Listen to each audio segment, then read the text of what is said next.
사업주의 대응 방안에 대해서는 중대재해처벌법에서 제4조에서 규정을 하고 있습니다.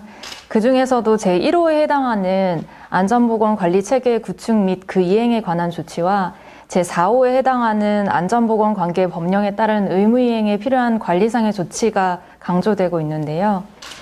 첫 번째로는 사업주 또는 경영 책임자 등은 재해 예방에 필요한 인력과 예산과 같은 안전보건 관리 체계의 구축과 그 이행에 관한 조치를 해야 합니다.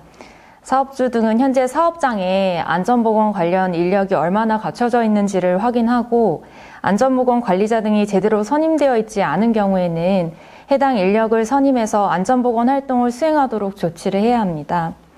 구체적으로는 사업주는 사업장별로 안전보건 관리 책임자, 관리 감독자를 지정해서 안전보건에 대한 조치사항이 충실히 이행될 수 있도록 하거나 안전관리자 등을 두어 산업재해 예방을 위한 적절한 지도 조언을 할 수 있도록 조치를 해야 합니다. 그리고 안전 및 보건에 관한 중요 사항을 심의 의결하기 위한 산업안전보건위원회를 구성해서 운영을 해야 하고 안전보건 관리 책임자 등이 안전보건 업무를 원활히 수행할 수 있도록 예산을 편성해서 권한이나 시설, 장비 등을 적극 지원해야 합니다. 또한 중대재해처벌법이 경영 책임자 등의 재해 예방 의무를 강조하고 있는 만큼 본사의 안전보건 담당 임원을 지정을 해서 적절한 안전보건 활동이 이루어지고 있는지에 대해서 지속적이고 정기적으로 모니터링할 수 있도록 해야 합니다. 그리고 두 번째로는 산업안전보건법상으로 2021년 1월 1일부터 대표이사는 매년 안전보건 계획을 수립하고 성실히 이행하도록 규정을 하고 있습니다. 그래서 사업주 등은 컴플라이언스 프로그램을 구축 운영해서 중대재해처벌법 및 산업안전보건법상의 의무를 철저히 이행할 수 있도록 해야 하고 이미 컴플라이언스 프로그램을 갖추고 있는 사업장 같은 경우에도 외부 기관 등을 통한 정기적인 재점검을 통해서 적절성을 검토해야 합니다. 여기서 컴플라이언스 프로그램은 미국에서 일반화된 것으로 기업의 법령 준수를 위한 내부 통제 시스템을 말하는데 기업 측에 의해 자율적으로 실시하는 법을 준수하기 위한 체계적인 조직 활동을 의미합니다. 미국의 경우에 기업 범죄의 반성과 협력적인 거버넌스 일환으로 컴플라이언스 프로그램을 기업에 도입을 했고 기업체가 준법 프로그램을 도입해서 효과적으로 운영을 한 경우에는 이를 양형 참작 사유로 고려하고 있습니다.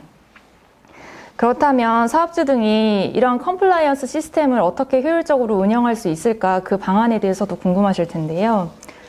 우선 안전보건 컴플라이언스 전담 조직을 구축하고 조직 구성원의 임무나 권한에 대한 사항을 구체적으로 작성을 해서 문서화를 시켜야 할 것입니다.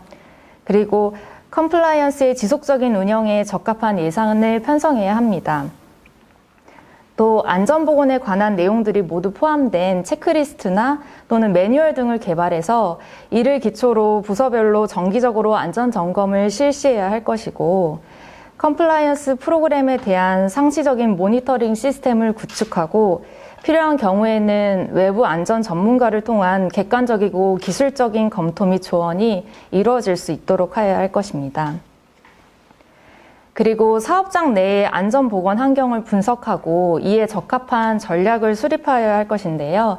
이를 위해서는 산업안전보건법 제36조에서 규정하고 있는 위험성 평가 시스템을 구축해서 사업장 내의 건설물이나 기계 설비, 그 밖에 업무로 인한 유해 위험 요인이 무엇이 있는지, 그리고 그 위험성의 크기가 허용 가능한 범위인지를 평가하고 그 결과에 따른 적절한 조치를 취해서 위험 관리를 할 수 있도록 하여야 할 것입니다. 또한 경영 책임자는 이러한 컴플라이언스 시스템을 통해 확인된 안전보건 활동과 관련된 내역에 대해서 정기적으로 보고를 받아야 하고 이에 대한 적절한 지휘 감독 업무를 수행해야 할 것이고 이를 문서화해서 기록하는 체계를 마련하여야 할 것입니다. 컴플라이언스 전담팀뿐만 아니라 조직 내 모든 부서에서 이러한 안전보건 컴플라이언스 강화 활동이 이루어질 수 있도록 안전보건 성과와 연계된 보상과 처벌 시스템을 도입하거나 안전보건 증대를 위해서 직원들의 자유롭고 다양한 의견을 수렴하는 등의 방법들도 강구해야 할 것입니다.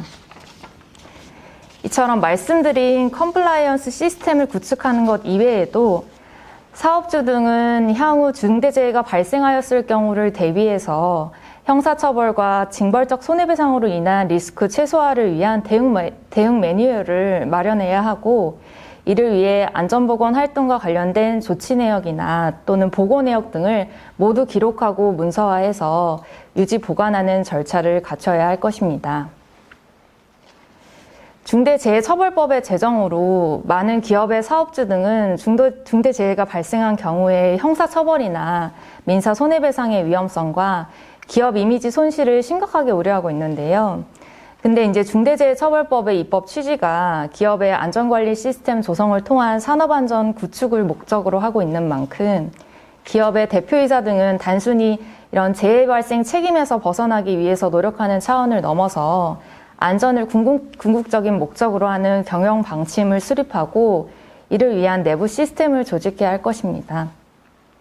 그리고 안전보건 컴플라이언스의 비전과 미션을 설정해서 기업의 선제적인 대응 노력을 선언화하고 또 슬로건이나 로고 등을 통해서 구성원들의 인식을 지속적으로 변화시키고 대외적으로 조직의 노력을 보여줘야 할 것입니다.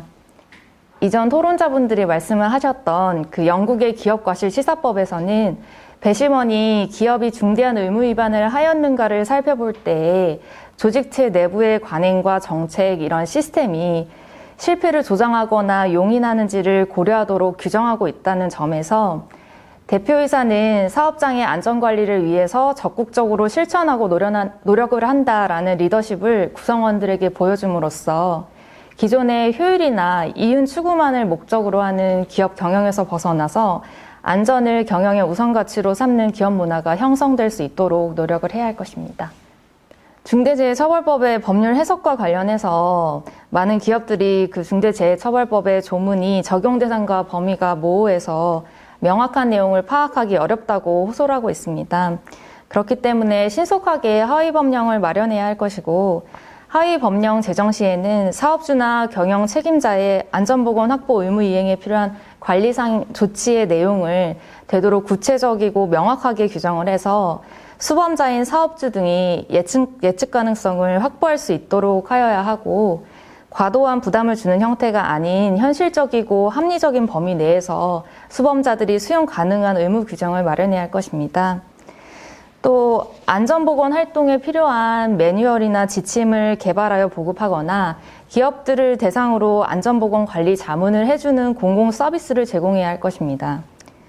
그리고 중대재해 예방 대책을 수립 시행하고 재해 발생 원인을 분석하기 위해서 전문위원으로 이루어진 연구조사팀을 구성 운영해야 하고, 일정 자격을 갖춘 전문 기술사 등을 선정해서 사업주 등의 중대재해 예방을 위한 기술 지원 및 지도를 수행하고 안전보건 관리체계 구축을 위한 지원을 해야 합니다.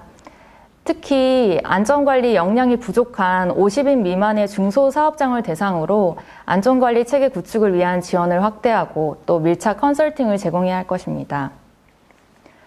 또한 유해위험 시설의 개선과 보호장비 구매, 종사자 건강진단 관리와 같은 중대재해 예방 사업에 소요되는 비용을 위한 예산을 확보 지원을 해야 하고, 중대재해 예방을 위한 조치 이행 등의 상황과 또 중대재해 예방사업 지원 현황을 반기별로 국회 소관상임위원회에 보고해야 합니다.